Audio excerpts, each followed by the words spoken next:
Mobile gaming isn't just getting bigger, it's starting to almost feel like a platform we could only imagine. Some games outright just insane. Hello friends, welcome back. This is Mobile. Today we're checking out 25 AAA mobile games up and coming to Android and iOS you won't want to miss.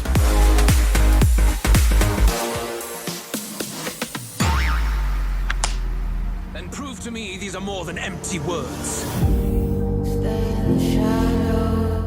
I'll be honest, if Atlas actually pulls this off eventually, this could end up being one of the biggest premium RPGs we've ever seen to land on mobile. This has already been a pretty long wait. Metaphor ReFantazio got that same addictive loop Persona fans know, but it's also wrapped in a darker fantasy world with some incredible art direction, deep party buildings and combat that somehow keeps classic turn-based battles feel fresh. If the mobile version stays faithful, this is absolutely the kind of game people lose an entire weekend to without even noticing. Metaphor ReFantazio has been rumored for a while that it's coming out by the end of 2026. The Void. I have seen its truth. Void Hunters, in fact, caught our attention because it wasn't trying to be another autoplay gacha with turn-based combat slapped on it. It's got that darker fantasy vibe that's been actually missing for a lot of mobile RPGs lately. And if the developers can keep the strategy as rewarding as it looks, this could quietly become one of the genre's biggest surprises to this day, especially with the addition of Roguelike, which this game is actually based upon. Void Hunters coming to PC and mobile. It's supposed to be coming out early 2026. Honor of Kings World right now, one of the biggest mobile RPGs in development. I mean, it's not even in development anymore, it's out there in China and the early impressions are basically off the charts. It is massive in scale and size and combat. They got everything almost done to perfection for this game. And it's not a full MMO in the classic sense either. It's sort of a mash of Genshin Impact meet MMO with co-op, shared worlds, everything. If they polish the game even further for the global version, this could without a doubt be a defining moment for all the AAAs in the making for Android and iOS.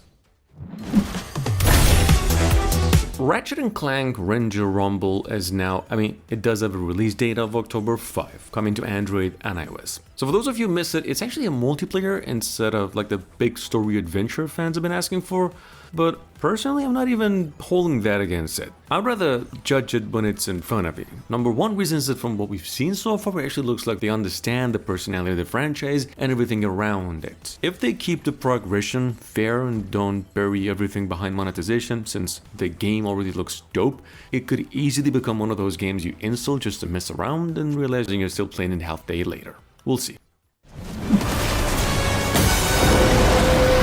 Shangri-La Frontier 7 Colossi over here, which I have known about this thing for over a year now, is probably the closest thing we've got this week to be actually jumping into the anime itself. We're sort of feeling like another licensed cash grab, which is usually the case here. It looks like it's putting all the effort into the combat. The boss fights, a constant thrill of hunting. If you've ever wanted an action RPG where beating a boss actually feels earned instead of automated, well, this one's got some serious potential right now. Developers just released another gameplay trailer for it. It's coming to Android and iOS around holidays 2026. It's a good one.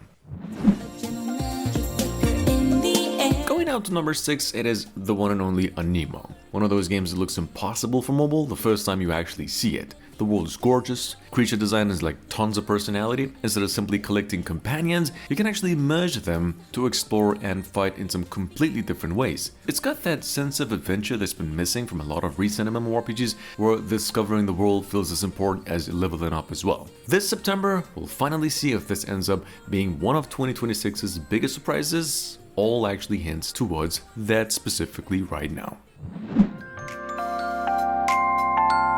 Honkai Nexus Anima is probably Hoyoverse's weirdest project to this day. Not to mention, that's kind of why we're interested in this.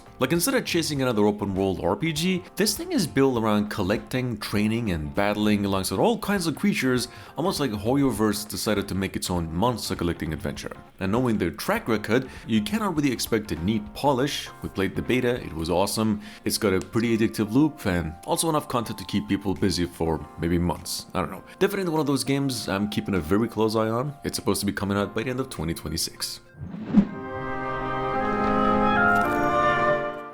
Coming now to number 8, we've got a freshly announced PC to mobile port from earlier this week called Symphony or Symphonia. I think it's just one of those ports that stands out because it doesn't copy popular games. Instead, the entire experience revolves around momentum and music. You play as this violinist who's restoring life to this sort of dead, silent, muted world, using your instrument to glide, launch, and flow through different platforms. It's got a pretty neat pixel art. I would say if the mobile version preserves the controls and the presentation of the PC version, which I've heard much good things about, this could easily become one of the better premium platformers to hit phones this year. And in case you wondered, it's definitely not for everyone.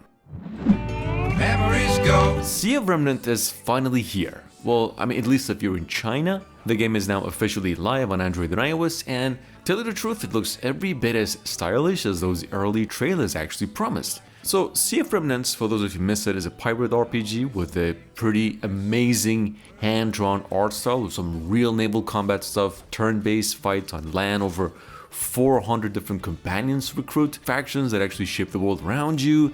It definitely feels like NetEase has actually outdone itself for once. If you don't mind grabbing it through the Chinese stores or TapTap, this is easily one of the biggest RPG releases of the year and absolutely worth keeping an eye out in the global version.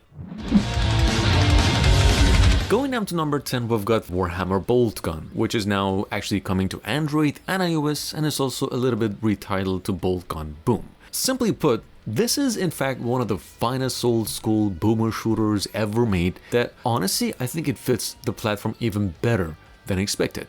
So if you like fast offline shooting games where the answer to every problem is just shoot harder, this already looks way promising. The whole thing just leans all the way into retro, chunky pixel art visuals and some super aggressive combat that really feels closer to classic Quake era and games such as Heretic than, say, modern first-person shooters. Check it out in case you missed it, it's actually coming out later on in the year. Earlier this week, we found out that Nevergrave is on its way to Android now. So for those of you who missed it, it's actually a paid premium game with a price tag of $5 and one that works with the control as well. So Nevergrave is a Metroidvania, it's a classic, but with almost all the right ingredients to become one of the strongest Metroidvanias you can play on your phone. It has a satisfying loop of discovering shortcuts, getting new powers, and just constantly finding new places you could reach before, all the good stuff. Check it out, we're not sure on which day, but it's set to be coming out this August. Now, BLADEPOINT to this day is one of those games that still has no real competition when it comes to actual melee combat. I don't care what you say about it. Most battle royale games right now are all about who shoots first, but here it's grappling hooks, parries, counters, wall running, flashy sword fights of some sorts that actually reward skill. If the mobile version manages to preserve that same fast, fluid combat as the watering it down when it comes to the global version, this could easily become one of the most satisfying action games on phones. Hopefully, we're going to be seeing it happen sooner rather than later. This actually was just revealed. Langrisser's Sea of Sword was revealed earlier this week. It looks like exactly the shakeup the series really needed. Where instead of another stage-by-stage tactics game, it's sort of adding free exploration, dual hero squads, battlefields where positioning actually matters now. It still, of course, has that classic Langrisser feel longtime fans expect here, but the new system make it look far more dynamic than your average mobile strategy RPG, per se. I don't know, if you've been waiting for a tactics game with some real depth and some nostalgia with it, this is definitely worth keeping an eye out for. Rumors says this game's coming out around holidays as well. With that being said, Suikoden Star Leap, which I think is the first time mentioner in one of our lists, kind of feels like Konami actually remembered why people fell in love with this series in the first place. Instead of chasing every modern trend in this genre, it sort of doubles down on what made Suikoden special. The beautiful pixel art mixed with the 3D environments, a huge cast of recruitable heroes, and also a story that feels much bigger than just saving the world itself. If you have been missing classic JRPGs with real charm, personality of course, this is easily one of those more exciting RPGs on the horizon. I've said it before, Silver Palace has been that specific game that makes folks stop and watch just the trailer instead of skipping it like 5 seconds in. I mean, sure, the visuals do grab you first. However, it's actually the detective angle that really sells it. The cases, gorgeous, Victorian-inspired world, city, jumping straight into a real combat in the middle of that all gives it a vibe that's just genuinely different here. If the final game really delivers on what the betas have been showing so far, this could end up being the biggest mobile RPG that we've ever seen happening on a phone. JoJo's Bizarre Adventure GS is in fact a lot riding on it right now, because JoJo fans, we know, don't settle for good enough. The art, the animation, the faithful recreation of the iconic scenes already look fantastic, and seeing characters from multiple story arcs finally sharing the same battlefield is exactly what fans have been in fact waiting for. This is actually one of the few games that actually feels like it's trying to do its series justice. So all that's left is that if they can keep the gacha fair and the endgame rewarding, this will definitely end up a hit. Ashfall has been in development for ages, but every new build here reminds us why people still haven't given up on it. It's basically this post-apocalyptic MMO shooter with Fallout vibes, but it also carves its own identity through its Eastern-inspired world, flexible weapon builds, boss battles, and of course co-op. The fact that Hans Zimmer actually contributed to the soundtrack doesn't hurt to know. This could legit be one of the most ambitious shooters ever released on Android and iOS. Came were inferior shades. Ballad of Antara is one of those games that keeps climbing my lists every time any sense of news for the game comes around. It's actually made by a team behind Pascal's Wager, so you can feel the DNA immediately. Looking at the trailer, the combat's weighty, it's got some really creative bosses, and the exploration that actually rewards playing instead of just following quest markers. Throw in co-op, multiple characters, and the dark fantasy. This is all the ingredients to become one of mobile's standout action RPGs whenever it finally lands.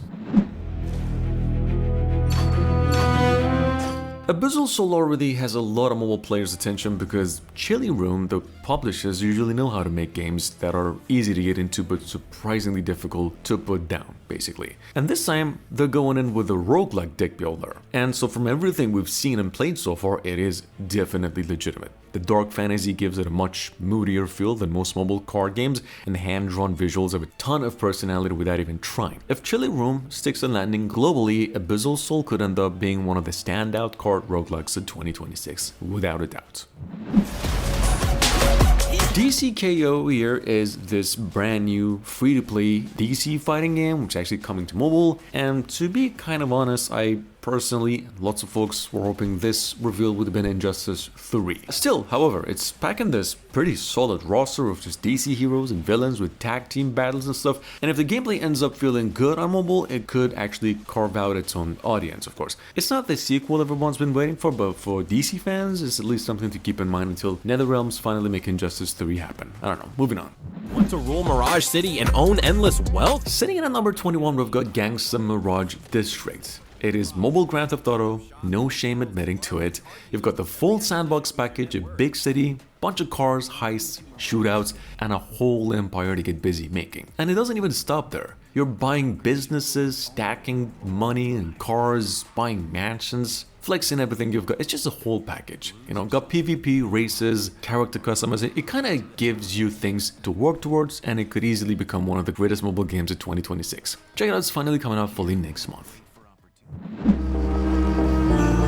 The wait for Caravan SandWitch has already been long, but thankfully, developers finally made the August 4 release gold, and it's now coming out without any further delays, so rest assured. And if you're a little bit on the hesitant side of things, so let me just say it's an indie adventure game with that rare, cozy sort of vibe that's hard to describe almost until you actually play the game. Think of this thing as a relaxing sim game out there in the wilderness. In fact, if the mobile port holds up, this could become one of the hits. If not, I'll be the first one to tell you it's a bad idea. Caravan SandWitch is coming out to Android and iOS for the price of $10, apparently. Fate Trigger is also blasting into early access this year after a closed beta that pulled about hundreds of thousands of players, and it's now looking way more than just another battle royale at the least. Those of you who played it, you know it's aiming to fuse Apex Legends energy with some slick anime presentation that looks really amazing. Add in vehicles, motorcycles, SUVs and whatever, some console level quality, you can say it's aiming to build a community around it for casual players and esports as well. Fate Trigger could be coming out by the end of 2026. Horizon Steel Frontiers is coming to mobile and PC, and it might be the first time an MMO actually understands the assignment. So first of all, it's straight out of Forbidden West in looks, except now you're doing it with friends, which is just fundamentally huge. The world, the machines, the graphics all nailed so far. The only weird miss is the character design maybe, which sort of lacks. If NCSoft sticks the landing when this hits, this could be the rare licensed MMO that doesn't embarrass its own source material. Eyes locked in, it's set to be coming out around December 2026.